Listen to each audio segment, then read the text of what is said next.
pledge allegiance to the flag of the United States of America and to the republic for which it stands, one nation, under God, indivisible, with liberty and justice for all. Thank you and welcome to the joint meeting of the Attleboro School Committee and the Attleboro City Council. This is your reminder that this meeting is being electronically recorded. I'll turn it over to Council President Delisio to open the council meeting. Thank you, Chip. I'd like to call this special meeting of the Municipal Council to order at 6:30. I'll read the notice of special meeting. Councilors, by authority of Article 2, Section 2-7C of the Attleboro Home Rule Charter, I hereby call a special meeting of the Municipal Council as follows. Date, Monday, December 11th, 2023 at 6:30 p.m. Place, 1 Blue Pride Way, AHS, Bray Auditorium. Purpose, for any legal matters before the council, specifically to attend a joint meeting with the APS School Committee at the High School Auditorium to discuss the budget. Sincerely, James J. Delisio. We'll now do a quick roll call vote if that's acceptable. Mr. Waterman, please answer with present. Mr. Waterman. Present. Ms. Dolan. Present. Mr. Conti. Vice President Kobus. Present. Ms. Holmes. Present. Mr. Angelo. Present. Mr. Tavares. Present. And I'm here as well. Thank you. Back to you, Chair Withers. Thank you, Mr. Delisio. We're going to start tonight with our budget presentation, and for that I will turn it over to Central Office Administration, Mr. Sawyer and Mr. Furtado. Thank you, Chairman. Welcome to the Municipal Council. It's an honor to have you here this evening. First, I would like to just explain, we'll be doing this presentation in 3 pieces. I own a piece, Mr. Furtado owns a piece, Ms. Regan owns a piece. So I think it would make sense, given that, given our unusual layout for the meeting, each person will do their piece and then pause to see if there are any questions for that person before they sit down. And then at the end, you know, certainly if there are questions, we can get back up again. But it probably makes sense for us to do sort of a questions in segments while the person who's standing is at the podium. Okay, so tonight marks the start of our annual budget process. Let's see if I can make this one.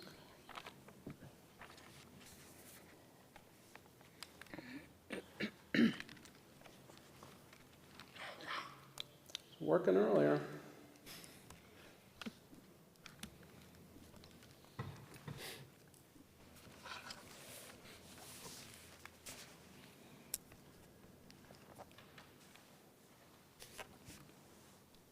Having a hard time getting it started earlier tonight. Public council, we never have these problems.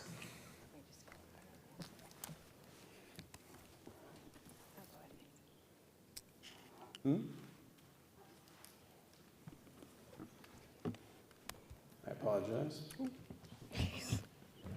You're even test running the whole thing. Oh, I got it. Can I make it work twice, though? All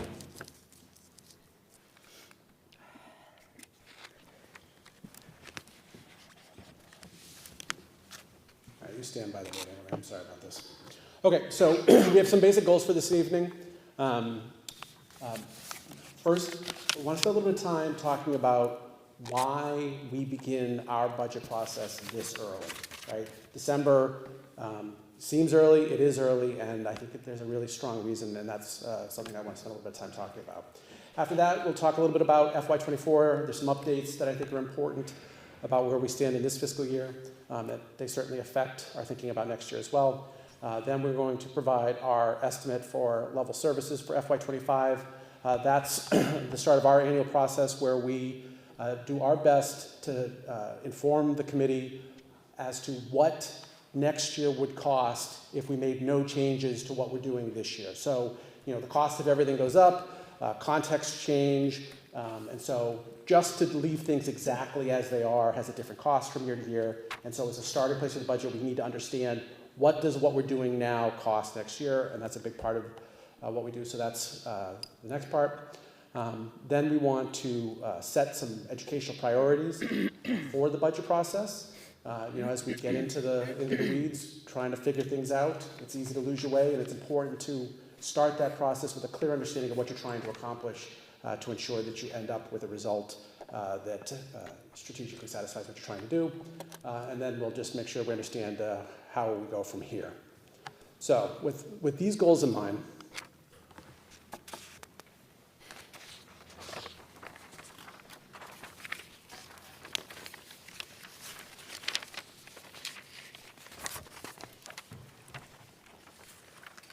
is it really just that I have to go 2 inches closer? No.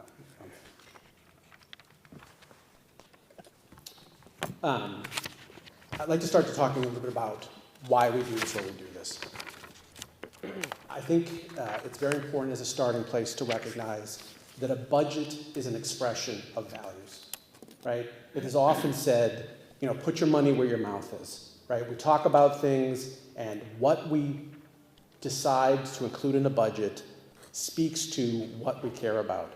And in any budgeting exercise, there are always competing needs, competing wants and desires, and you have to make tough decisions about, you know, what you're going to spend your dollars on. And so what we choose to put those dollars into reflects what we really care about. And so, you know, I think it's important to understand that, from my perspective, a budget process the starting place for that discussion is about what we care about, what we value. And this often is a discussion about how, you know, if we can identify what we care about and we can talk about where we are, then we can talk about how to improve and move forward and get to a different place, right? As leaders, it's our job to create conditions in which we make improvements and positive change. And the only way that we improve things is to have plans for how we're going to accomplish that. And the budgeting process is a key way that we enact and plan for the kinds of changes that we want. And again, that reflects our values, which is why I think budgeting is so important. But what we've discovered is it's hard to talk about the way that we want the world to be, the way we think things should be. It's hard to use the word ought to, right, when you understand what the bottom line already is. And in the budgeting process that I engaged in early in my career in central office, I discovered that what I would refer to as the cherry sheet moment changes our discussion. Because once the cherry sheet comes out, right, the cherry sheet, if you're not aware, is the government. The governor produces the budget, and the cherry sheet identifies how much money the city's getting from the state and for Chapter 70. So at that point, it's called the cherry sheet because it used to be literally published on a piece of paper that was cherry colored, right? So the cherry sheet comes out in January, and once the cherry sheet is out, we basically know what the budget for the school department is going to be, because we know what the city is getting from the state. So we know what that part of the equation is, and we know what's going to be how Chapter 70 is going to work. We know what the foundation budget is. So once the cherry sheet comes out, while there's always a small amount of discretion to be had, the parameters of what's possible have now definitively been set by the realities of the numbers that the city's working with. And I'm here to tell you firsthand, once those numbers are present, this no longer becomes about what we would like to be the case. It's no longer about what we think should be the case. It's just a matter of arithmetic, right? You have the numbers, you put them in the formula, you crank out a number, and there's only so much that can be done from there. And I'm here to tell you that the kinds of issues that we confront as a school district are much, much larger than any capacity to do anything beyond what's possible once the cherry sheet comes out. So back to why do we start talking about the budget this early in the year? And the answer is because if we're going to set priorities, if we're going to talk about an educational system that we want to offer our children in the sense of what we think is the right thing to do and what we should be aiming for, it's hard to have that conversation once you already know what the number is. Because once the number's been set, then the exercise rightly becomes trying to make next year work based on what that number is going to be, right? And so this is where usually, to the degree that there's any drama, the drama begins. You get a number, and either that number is going to be somewhat favorable for outcomes in what you're trying to accomplish, or is a hindrance to what you're trying to accomplish? And as somebody who this will be my 12th budget season.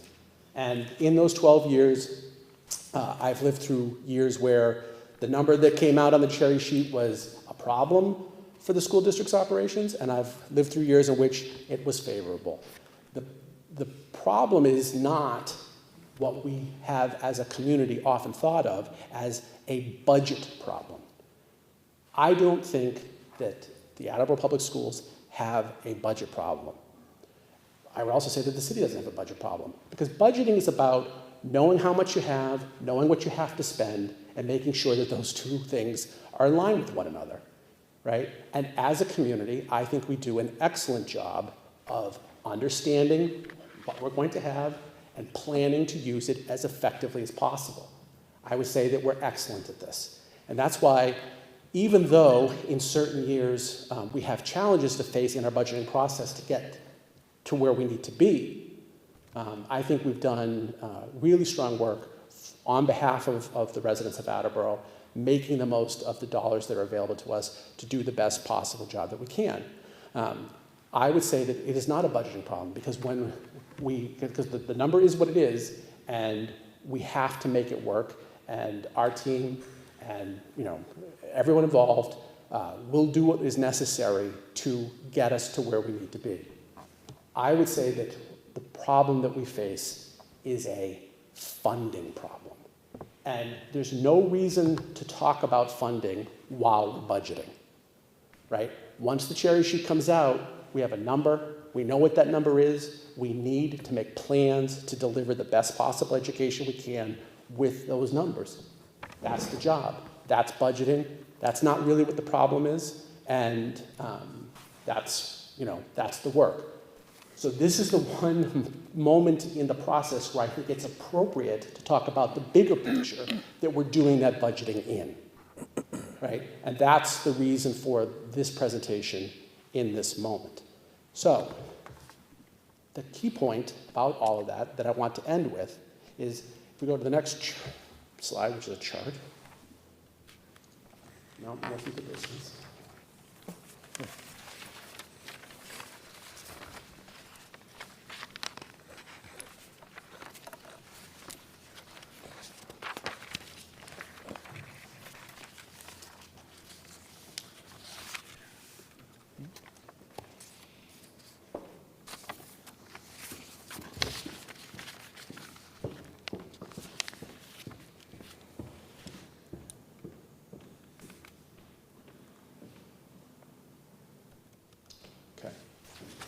We first created this chart, I believe last year. We've updated it to include this year's data.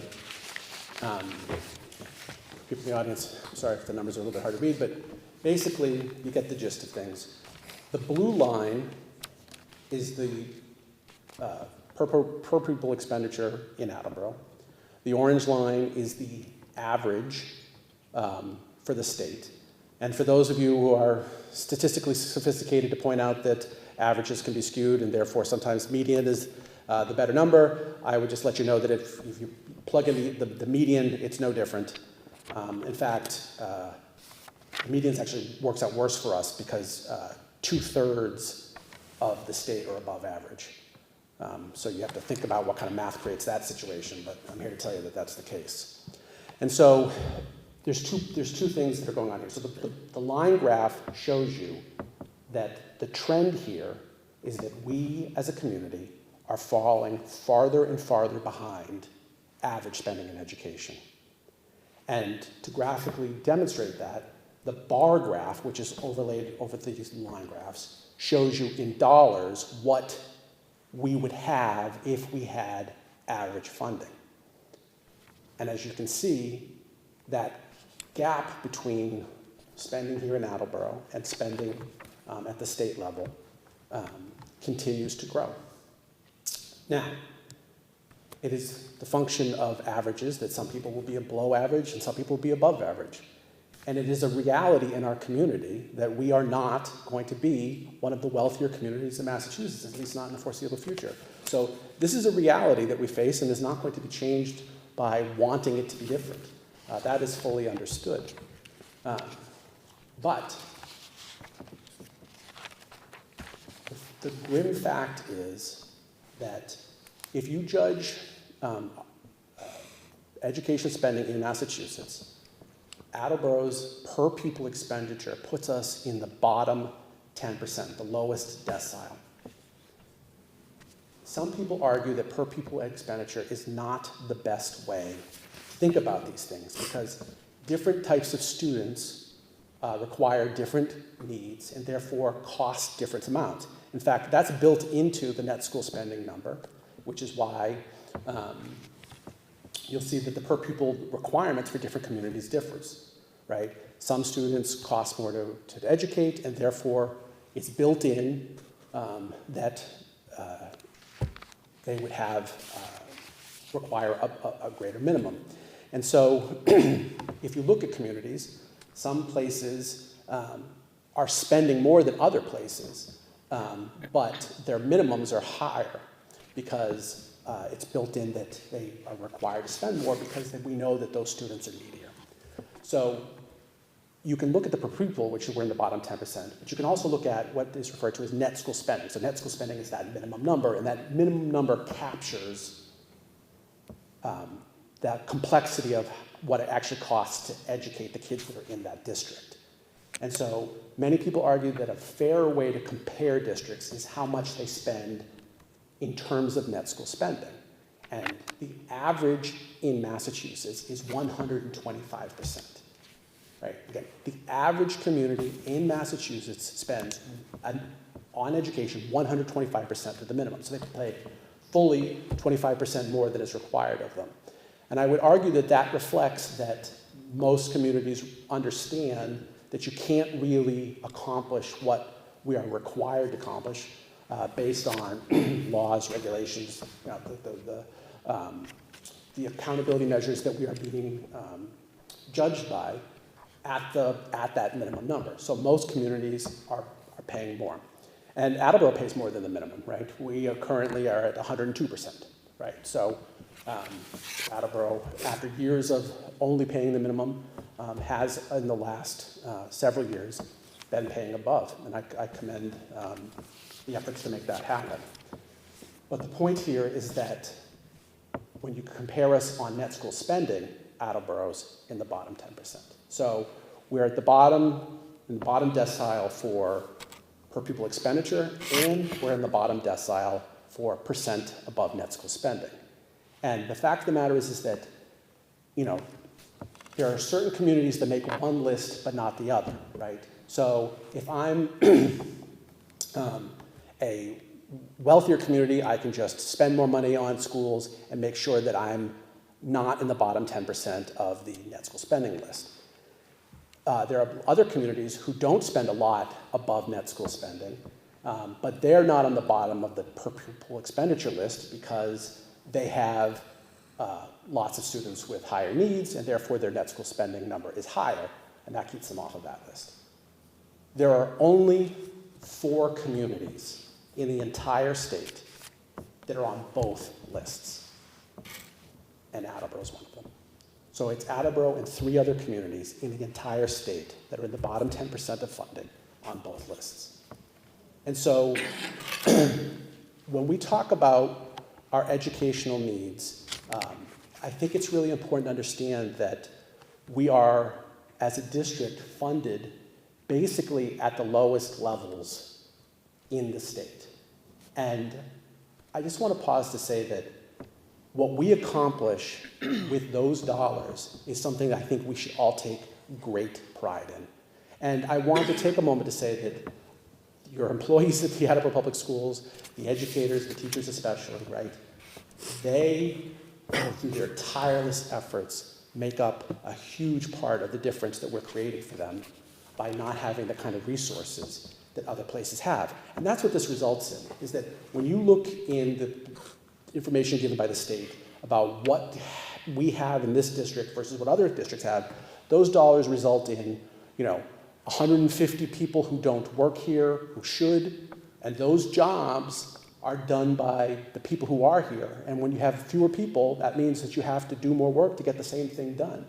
And that's what's happening here.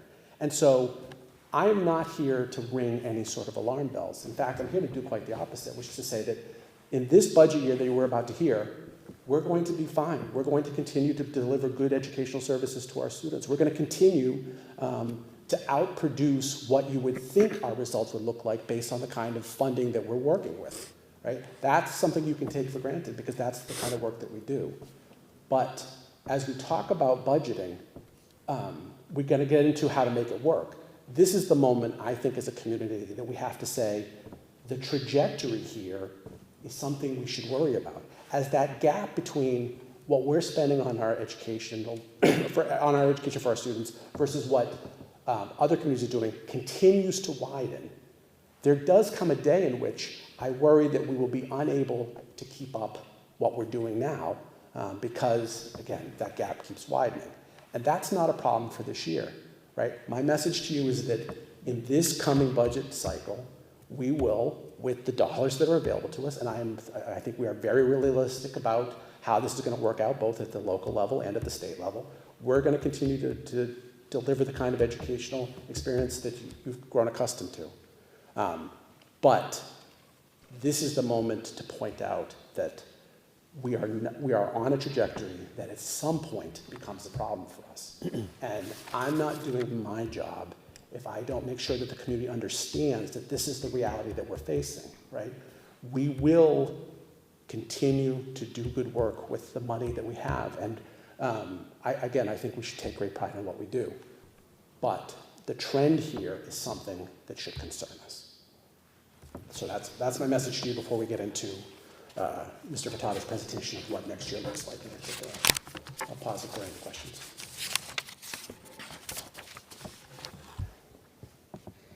Okay, Mr. Furtado.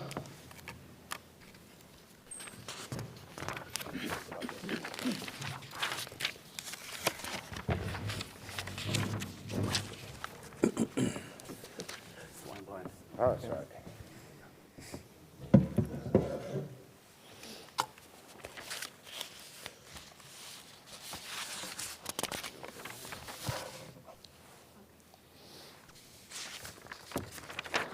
Thank you.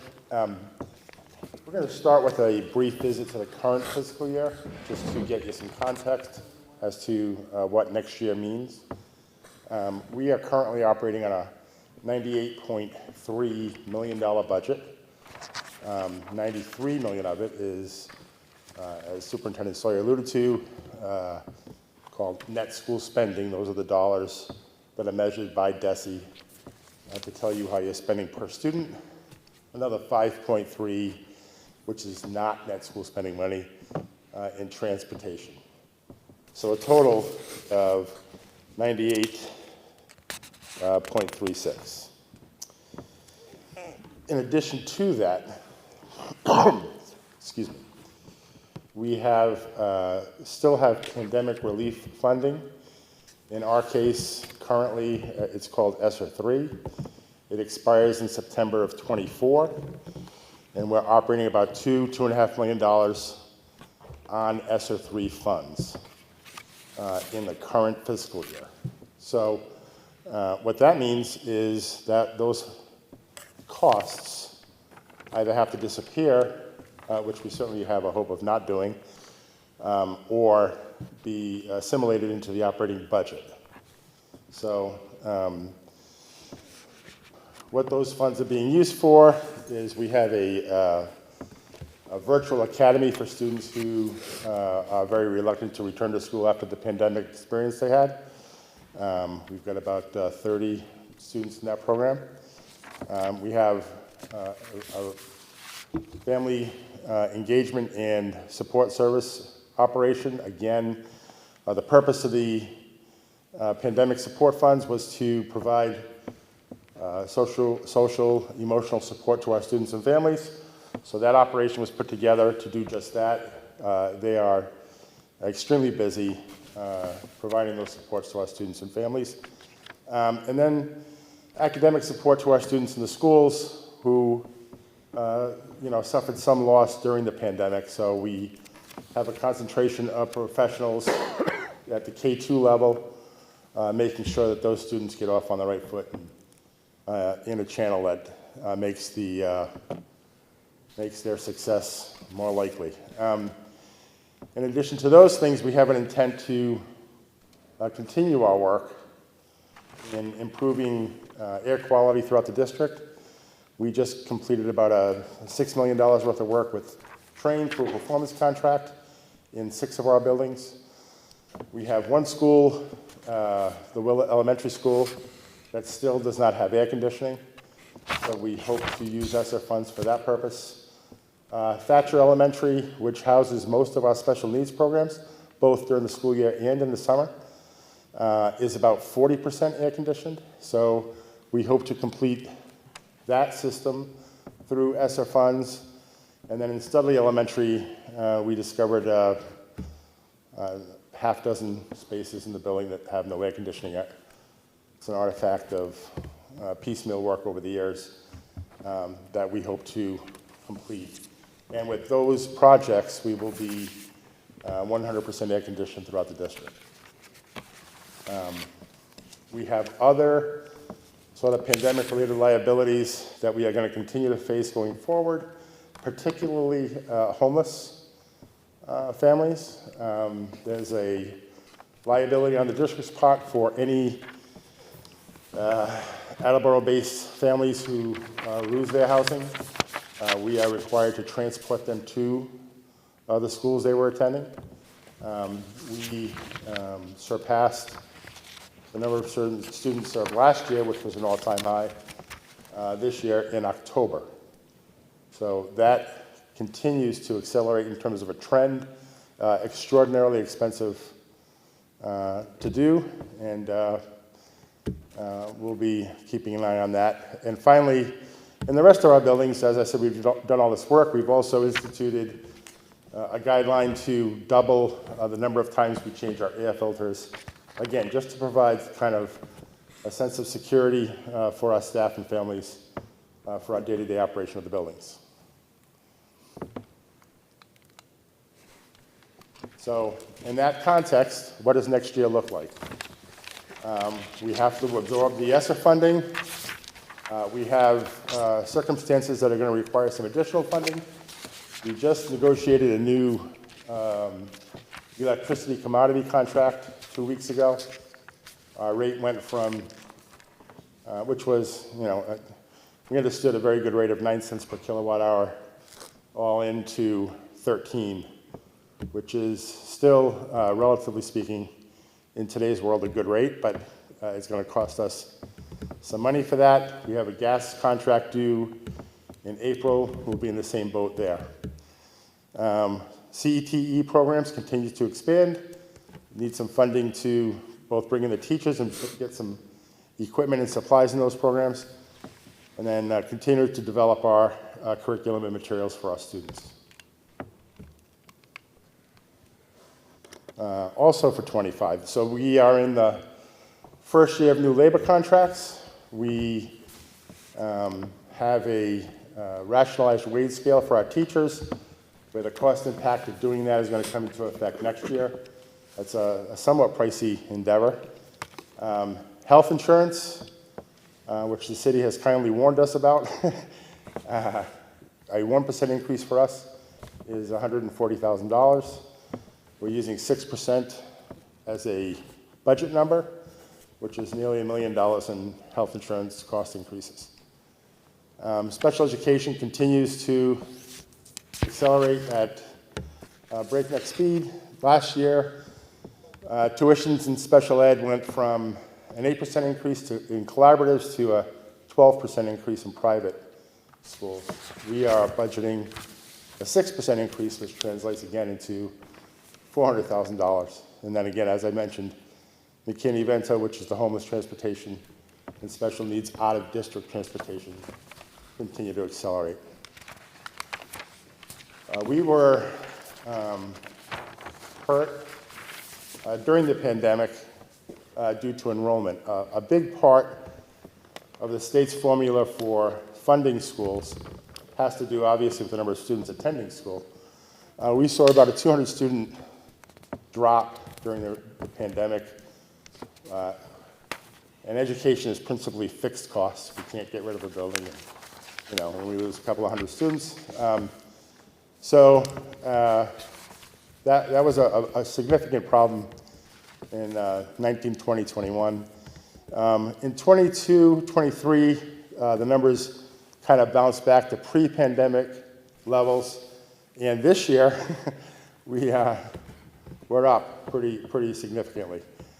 So we're expecting, just based on student enrollments, that our state funding will increase by about $700,000 just from that experience for next year.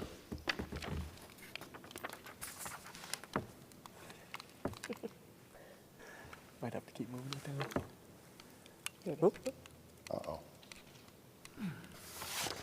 Got excited. Yeah.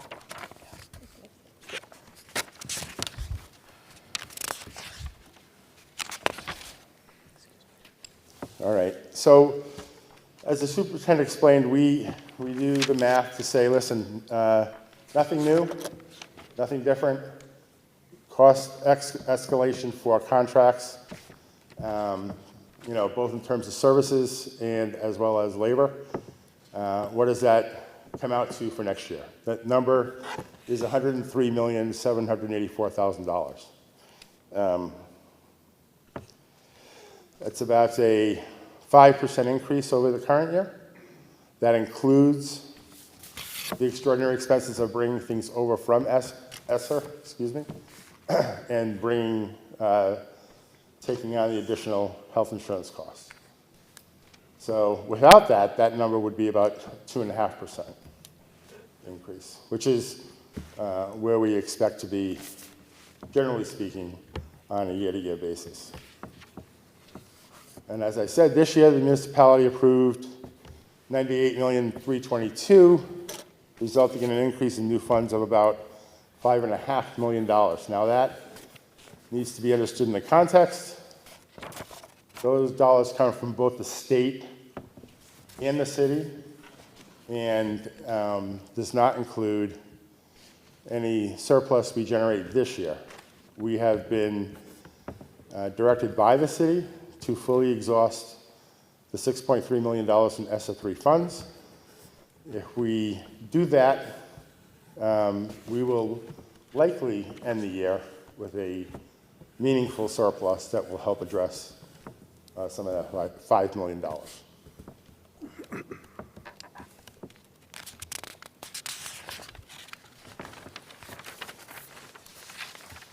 I'll pause here and Any see if there are questions? That's the end of your Yeah. portion, right, Mr. Furtado? Any questions for Mr. Furtado about any of the numbers that he just went over with us?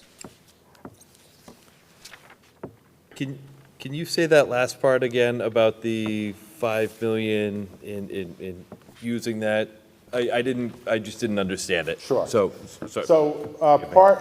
Part of those funds come from the state through Chapter 70. So that'll be a function of the big formula that Superintendent Sawyer referred to. Last year, our budget increased by $8 million, the mandated budget, $8 million. So we're talking about 5.5 this year.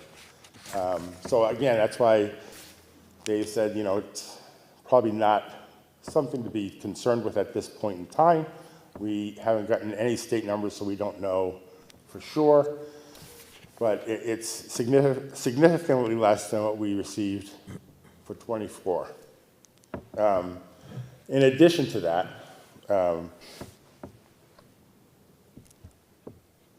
because we will sort of be focused on eliminating all of the ESSER funds, some of that spending would have happened on the operating budget and will not take place. And as a result, our surplus, which historically has been between $300,000 and $500,000 for the last 10 years, it was $400,000 last year, will be significantly higher because we're trying to expend ESSER funds rather than operating money. And that will also be available to help with, if for some reason state funding crashed, state revenues crashed through taxation, that money would be available to help address this. I have one more question if I could. And you mentioned the enrollment increasing.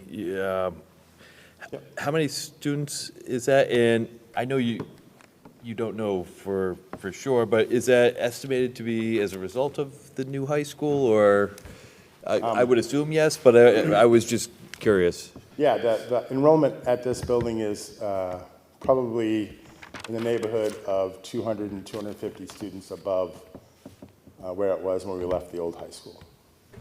Okay. It exceeds the planned for capacity of 1825 by quite a bit already. Thank you. Mr. Waterman, yep. Thank you. Is part of that increase, if I may ask, have anything to do with local charter schools, that people are coming back here? Yes, no question. We're required to file a report with the state of Massachusetts every January showing where the city of Attleboro students go. So we have to identify enrollment in Feehan, in Foxborough, in LaSalle Academy in Providence, and provide a comprehensive report of where Attleboro students are attending. So, and we have seen for the last 2 years significant declines at Foxborough of Attleboro enrollees. Mm-hmm. Ms. Dolan? Thank you. Thank you. Sorry. So on the ESSER funds, how is that dispersed to us? Is that like a monthly thing? Is it a one lump sum payment that they give us? The ESSER funds that come from the state? Yeah, we were awarded ESSER 3 18 months ago. There was an ESSER 1 and ESSER 2, and this is ESSER 3. ESSER 1 we expended in about 12 months, I think. ESSER 2 we fully expended at the beginning of this year. In addition, no, I'm sorry, at January of last year, so about a year ago. And then ESSER 3 we started at the second half of the year, and we'll finish up in September of '24. And do you think that those ESSER funds would cover, because as we know, it's going away, right? Yes. Will that cover anything as far as the air conditioning in any of the schools? Yeah, all of that. All of it? Yeah. Okay. And then, so, but we had created positions that the ESSER funds paid for as well? We created positions that were associated with the pandemic that, had we not, the success for our families and students would be, seriously jeopardized for a whole bunch of reasons, which is the entire intent of those funds. Knowing all along that at some point we had to plan for and prepare to bring those supports on our budget, because we, right away saw the impact. And if we pull the plug on that, Superintendent Sawyer talked a lot about our performance. That'll take a big hit without that support system. So we have planned and prepared for that. We feel pretty confident that we're going to be able to do that. Again, we're needing $3 million less than last year. So we think it's going to happen and happen well. And Can I just follow Sure. up? And as far as the AVA, you said there were 30 students? yeah, And how many is that for faculty? Like, how many faculty does it take to service to those? service 30 students. Yeah, it's a high school program, so we take little pieces of people. Everything is remote. There's no physical contact. Nobody comes to any buildings. And so, we'll grab a 0.1 FTE of a science teacher, 0.1 FTE of a math teacher, 0.1 of a English teacher, 0.1 of an art teacher to give them a little variability in their curriculum. And they do everything remotely through a platform that we buy through ESSER called Edgenuity, that provides both content and their assignments and their progress and all that stuff, and makes it pretty easy for teachers to plug in that way with the students. Okay, thank you, thank you. Mr. Delissio? Thank you. First of all, thank you for the presentation tonight. I really appreciate the proactive nature of this. Mrs. Regan's going to come up. kind of close Sure, I the thing understand up. that. Okay. But just while, figured I had you, Mark, you were attentive. You know, there's a lot of mandates, both state and federal. A lot of them come unmandated, I think. Unfunded mandates, yeah. 100%. And I think that McKinney-Vento is probably one of the biggest, so I think that's important to draw out. Yes. There's been times that we've sat there and we've had to supplement almost $140,000. I think it was probably about 8, 9 years ago. Question I have is, you talked about the HVAC. I was glad to see ESSA funds being able to cover that. Do you see any upcoming in fiscal '25 capital needs? Not that, you know, it'd be real nice to do this, but capital needs that we need to keep an eye on. Yeah, we have a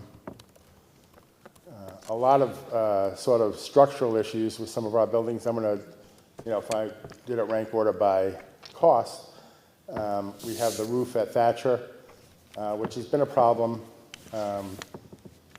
since the renovation, really. You know, they married an old portion of the school to a new portion of the school, and those seams never worked, you know. The skylights, which were not addressed at that time, which was a shame, are failing. You know, that you go look at them and they're bowed. And, so Thatcher roof and Thatcher skylight systems. And the other one is Quello's roof, which again was a renovation issue that was not successful in terms of the construction, has leaked my entire time here almost. You know, both of those need to be addressed. We have some other structural issues with our open classroom buildings, the HVAC and environmental systems in those two buildings are original equipment, which is 1976. So they have to be addressed. They can be addressed through the performance contract and new phase. We had every intent of doing that, but that's another thing on the list that is probably something that has to happen soon. And then we have a bunch of road work, access roads at Hyman Fine, Hill Roberts, parking lots, Studley, Hill Roberts, Quello,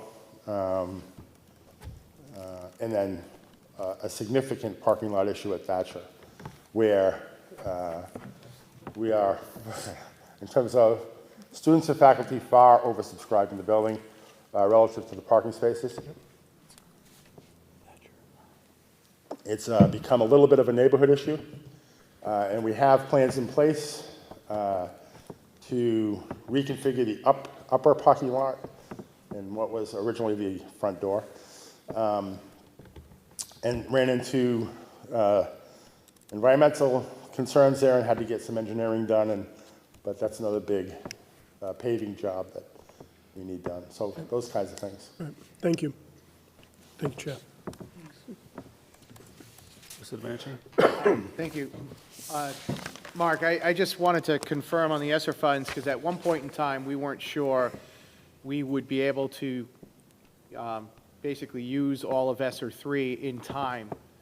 Are we saying we're making some operational adjustments in this budget now to take advantage of the fact that we have these funds, which will then ultimately leave us with a surplus we wouldn't normally have? Yes, For this particular year, kind of a one-time event? yes.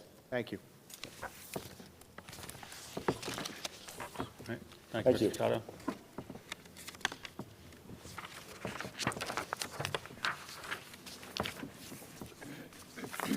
Thank you. Good evening. So with Superintendent Sawyer's remarks and Mr. Furtado's remarks, what are our priorities that'll guide our decision? So first and foremost, as Mr. Furtado spoke about with the pandemic, we need to really continue to focus on the learning gaps that were created as a result of that.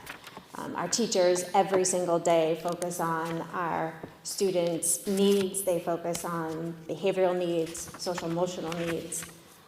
They also take great pride in scaffolding new learning for our students as well as focusing on grade level standards. And that's every single day. And as you heard earlier today, they continue to do this and provide above average, high quality experiences for our students with less than average resources. Looking closely at our staffing for classroom sizes, we continue to monitor that on a yearly basis and ensure that we have appropriate staffing for all of our classes.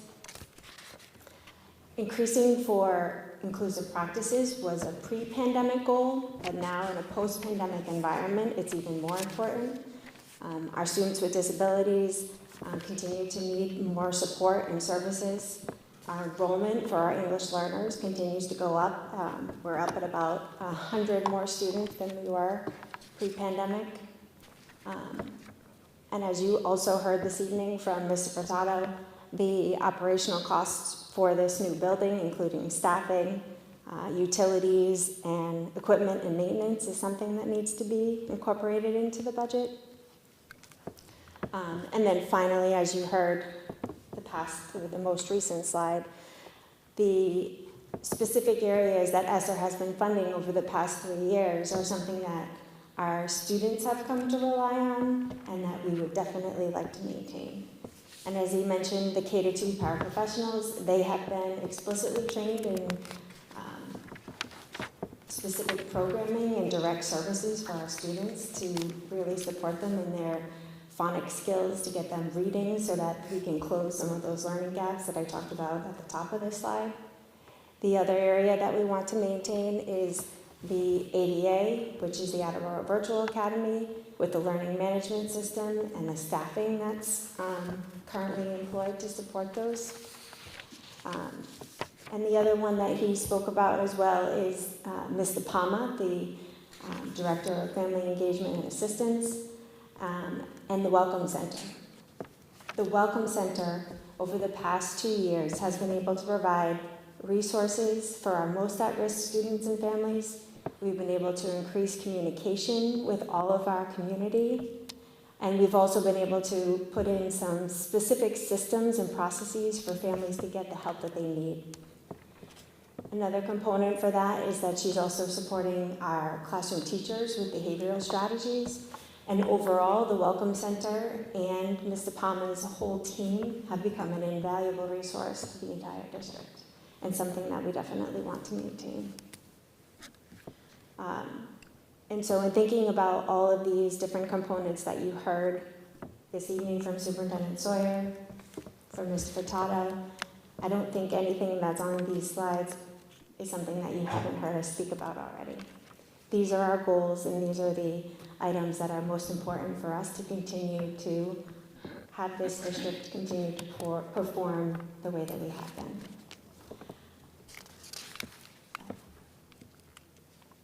So where do we go from here? The next step is for the governor's budget to be released.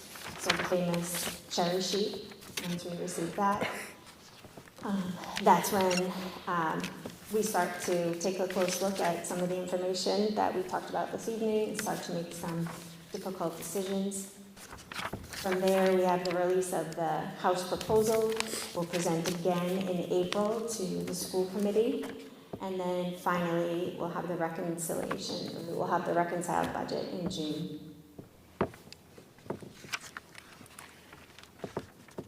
Any questions for Ms. Regan?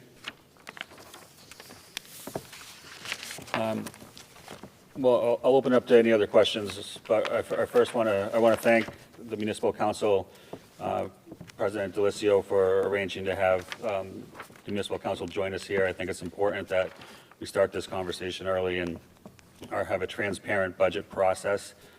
So thank you all for coming and the questions that you asked. I also want to thank the school administration. I wish I could say that this was my idea, but it wasn't. It was Superintendent Sawyer who approached me with the idea that this would be a good idea for transparency and working with the municipal government. So thank you to the school administration for thinking of the idea and putting this together tonight.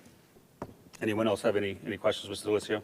No, if I can add to that, so thank you for the opportunity. I'd like to think that potentially this is the first step of a new tradition to be able to go forward. I think with the complexities of the school budget, this has been extremely helpful. I know for myself, and I'm sure for my colleagues on the council. So going forward, I'd like to offer up again, just to be able to see this going on, continuing going forward. All right. I don't see any other questions or comments, so President Delicio, if you want to adjourn your meeting. Sure, I'd entertain a motion to adjourn. Second? All those in favor? Aye. We are adjourned at 7:20. Thank you. And the school committee will take a brief 2 to 3 minute recess so that the municipal councilors can leave the stage if they want. They're welcome to stay, hang around, watch, or go home, whatever you wish.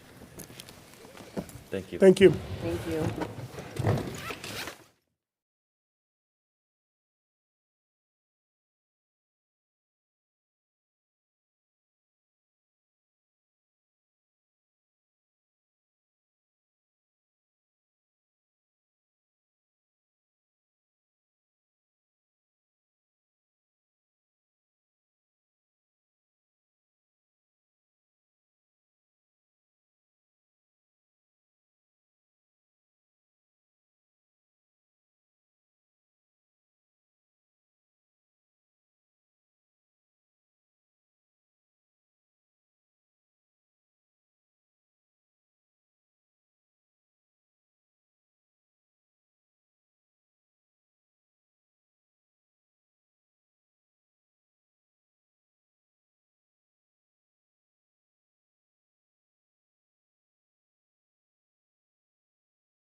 October 16th, 2023 meeting. Minutes were circulated with your materials. Do I have a motion to approve? So moved. Second. Any edits or questions? All in favor? Aye. Motion passes. Executive session update, just a statement from me that pursuant to the open meeting law, Mass General Laws, Chapter 30A, Section 22G1. As chairman of the school committee, I recently reviewed the minutes of the committee's executive sessions. After review, I have determined that all minutes remain subject to non-disclosure as publication would defeat the lawful purpose of the executive sessions. That doesn't require a motion or a vote, it's just a requirement that I update the committee. Consent agenda tonight, 11 items. Motion to accept a donation in the amount of $556.79 from Bliss Dairy fundraiser to the class of 2024. Motion to accept a donation in the amount of $1,550 from New England Drama Council to Attleboro High School Drama Club. Motion to accept a donation in the amount of $226.17 from Bliss Dairy to the class of 2026. Motion to accept a donation in the amount of $1,095 from Bridgewater State University to cover student transportation costs to Bridgewater State University. Motion to accept a payment in the amount of $44.70 from Bay State Textiles to Hill Roberts. Motion to accept the contractual obligation in the amount of $60 from Planet Aid, Inc. is broken down on the check receipt dated October 13, 2023. Motion to accept the contractual obligation in the amount of $73.75 from Planet Aid, Inc. is broken down on the check receipt dated November 14, 2023. Motion to accept a donation in the amount of $26.16 from Coca-Cola Give to Hill Roberts Elementary School Gifts donation line. Motion to accept a donation in the amount of $5,000 from the Feinstein Foundation to the Willow Elementary School. Motion to accept the contractual obligation in the amount of $2,107.76 from Shutterfly Life Touch LLC to Brennan Middle School. And motion to accept the contractual obligation in the amount of $2,464.44 from Shutterfly Life Touch LLC to Wamsutta Middle School. So moved. Second. All in favor? Aye. All right. Consent agenda passes. Next, we have subcommittee report, one report tonight, finance and budget. Mr. Larson? Well, actually, Ms. Porter was going to give the report. I was not in attendance. Yep, so we met December 6th, and it was a pretty light agenda.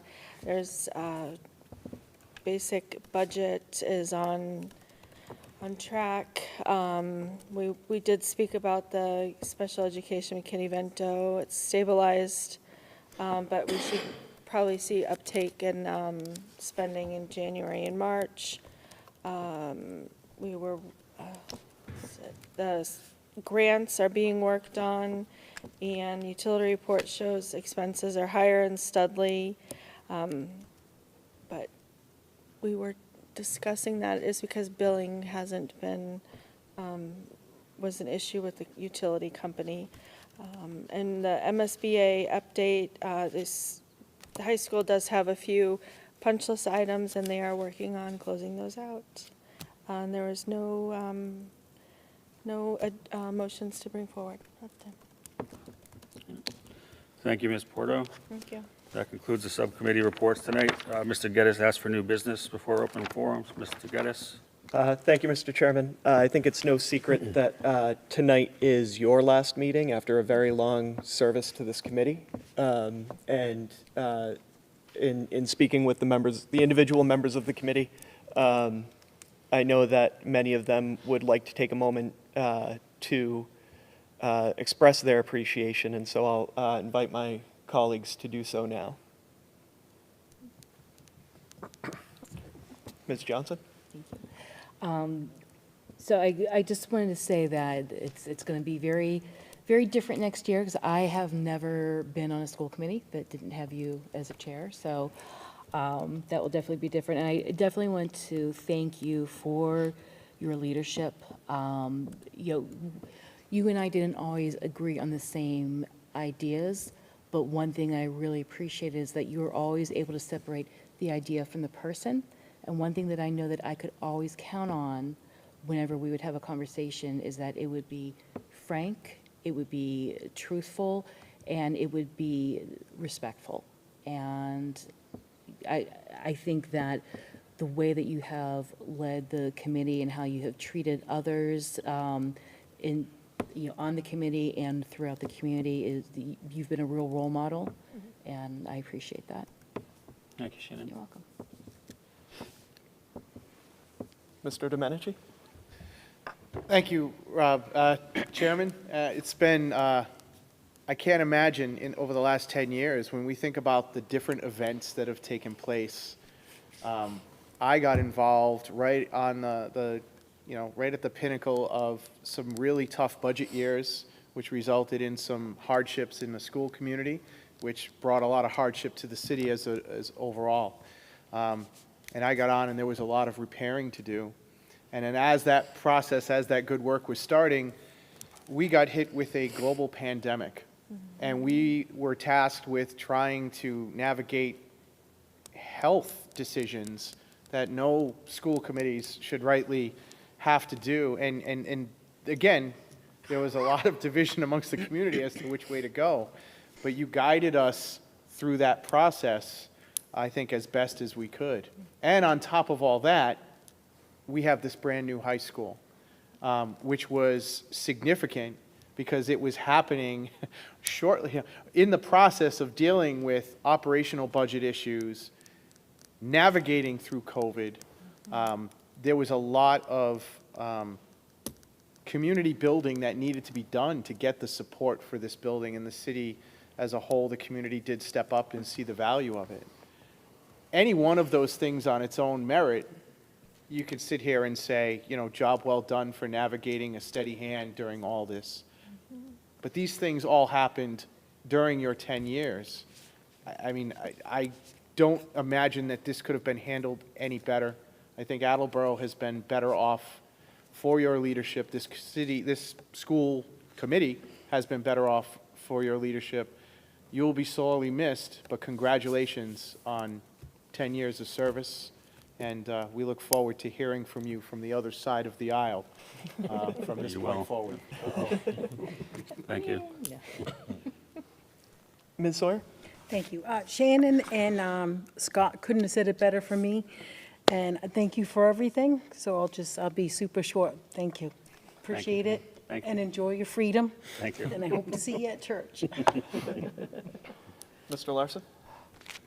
Well, I've had the pleasure of serving with 3 different chairmen.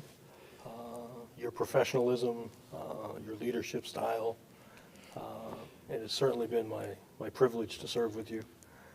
You've had more than any chair should have to deal with during your tenure.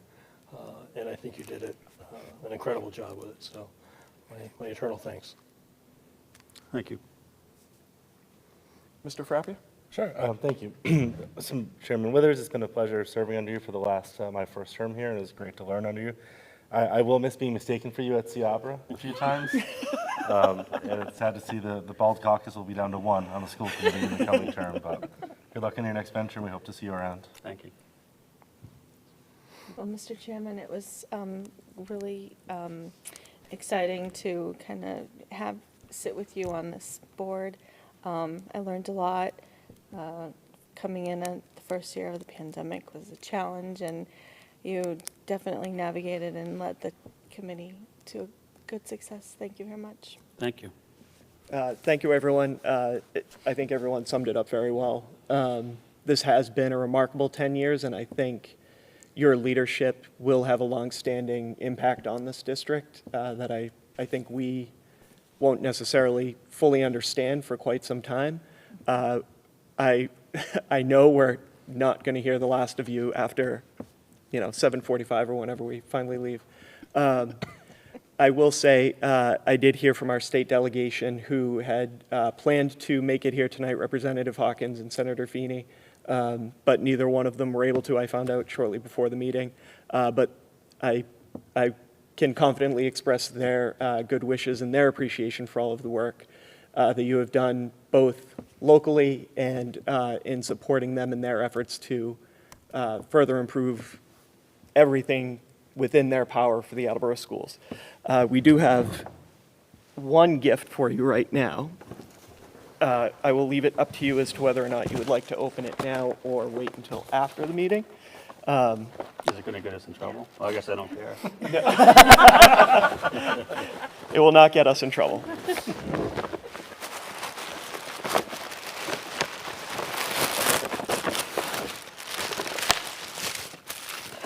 It's just bubble wrap. The best part. Thank you guys very much. Thank you. We figured since you broke this one during the historic mask meeting back in 2021, we could memorialize it for you going forward. Thank you. All right, well, thank you, everyone. That was overwhelming, but, it's been an honor to serve as chair of the school committee, to serve with all of you and those that served before. Attleboro's been very lucky with the quality of people who've been willing to serve on this committee. It's made, my role as chair really, very easy, combined with the administration that the schools have. The school department and the schools are in a very good place going forward. I couldn't have been happier with what we accomplished and who I served with. And, while I'm happy to get some rest, I'd be lying if I said I wasn't, going to miss it and, didn't feel a little bit sad walking in today. So thank you all, and it's been a pleasure. Any other new business? Open forum? Anyone here would like to address the committee at open forum tonight?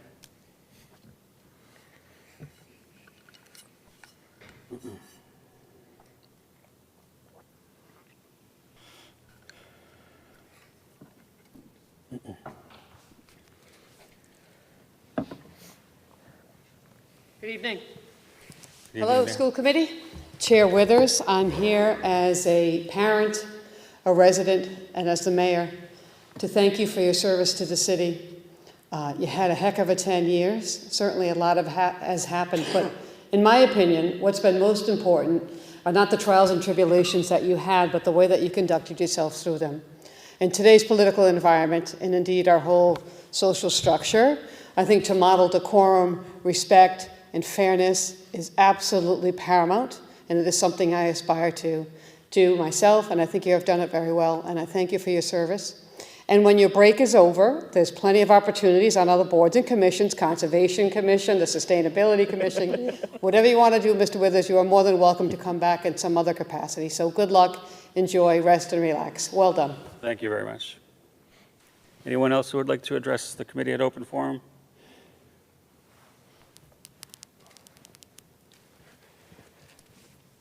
Is there a time limit? Yes, 3 All minutes. right, 3 minutes, that's fine. No, Chairman Withers, just want to thank you, Vice President Cobus and myself, want to thank you for the partnership and the ability to be able to pick up the phone, have conversations. And some of them weren't always easy conversations to have, but you made it a lot easier. I think the synergy that we have between the school committee and the city council is at a place that it's never been. And I credit you with that, your leadership. We've been through a lot over the last 10 years. I echo everything Mr. Domenici said. I think he really encapsulated it very well. What this body has had to lead through over the last 4 years has been quite impressive. And it takes a special leader to be able to lead with a steady hand and be able to give everyone the opportunity to voice their opinion, although you may not agree with it all. But I think you did it with class, as we've expected. As a city council president, as a resident of the city, and as a father, I thank you and I wish you all the best. Thank you. And then on behalf of the residents of Ward 3 and as a parent of 3 children in the Attleboro Public School System, I just want to say thank you for representing my children and the children of Ward 3. So thank you very much, and I appreciate everything you've done. Thank you.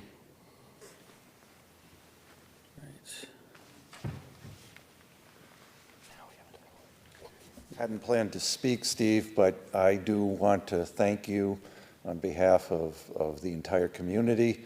Your partners, some of us are here. We really appreciate your service, and we're looking forward to more billable hours now that you will no longer be on the school committee. But seriously, thank you, Steve. We are here to support you. Thank you. All right.